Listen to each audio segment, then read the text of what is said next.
globus, knjiga, drvena olovka, hemijska olovka, kist, trokut,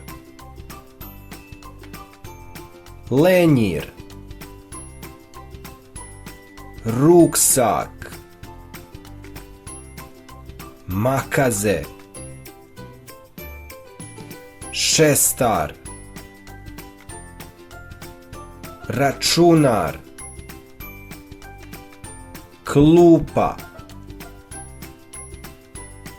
tabla, učionica,